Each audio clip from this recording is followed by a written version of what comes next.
Hello and welcome to this interview on what is storytelling as part of the StoryAidEU project, a project funded by the European Union's Erasmus Plus program. We are joined by Eli Anderson, a storytelling expert from the organization StoryAid UK. Eli, a very warm welcome to you. Welcome, thank you. So we're really delighted to have you here and for you to agree to do this interview. Firstly, could you just outline what storytelling is for everyone? Well, that's a huge question. Um, there is a bit within some of the work that we've been doing already, which is it's defined as a kind of holistic and culturally co-created experience, which really begins to help people authentically navigate and engage with a whole range of different processes, which involve sharing, learning, and celebrating interconnected lives. That probably, in a nutshell, will give us an awful lot of what we need to do. But effectively, we are born with story. We are storied people. That is fundamentally what human beings do. That's great. So how can this be applied in a healthcare setting? It's a really powerful question.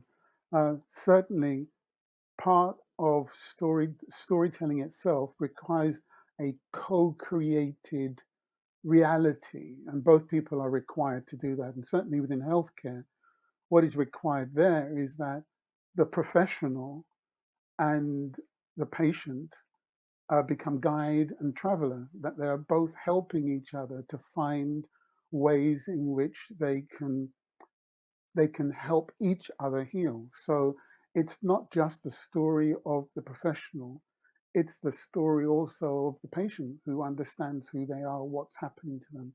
And what tends to happen, and the research says this, that when both people are involved in a relationship which is about supporting the patient, supporting recovery, and that they are developing a single way of looking at how things can be made supportive for recovery, um, the recovery of the patient is exponential. It works much quicker, and it's much more efficacious for not only the patient but also their loved ones and the people that are involved in it. So yes, for healthcare, it is trying to interweave the stories so that you create one story or a number of stories of recovery, which both people sign up to. And do you have any very practical examples of this within a healthcare setting? Yes, I do actually. Um, One of the things that I do is I work with patients at their beds. I work with patients in a whole range of different ways, but certainly at their bedside. One of the things that we try to do as a story is try and build up what the relationship is between you and the person in the bed. And it's really important to see them as a person rather than a patient, because once you see them as a person, what you are then wanting to do is form a relationship with them. You're not simply saying that because you're part of the people who booked you to do that work doesn't give you any other or more power to talk or have a connection with that patient. That person requires you to have to create a dialogue.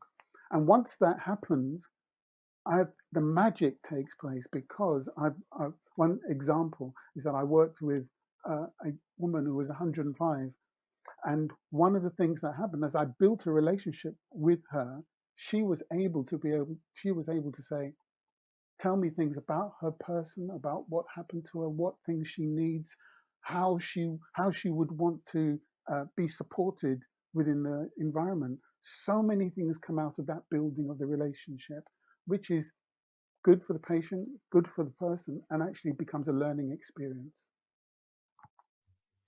That's really fascinating. I think you've slightly answered this question already, and you touched upon it. But is there So, anything else you'd like to tell us of how storytelling can help rehumanize healthcare?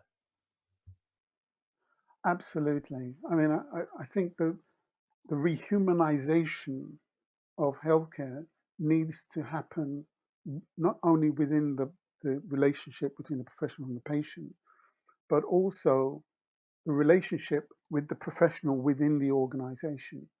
And I think what happens is that when you're beginning to rehumanize the person and find safe spaces or create co-created safe spaces within the institution, then it requires everyone who's involved in that to be involved in creating that safe space. And everyone then becomes a learner, and then the whole organization is learning from each other. So there's much more of a connection between each discipline, between the person, between the building, between the architecture.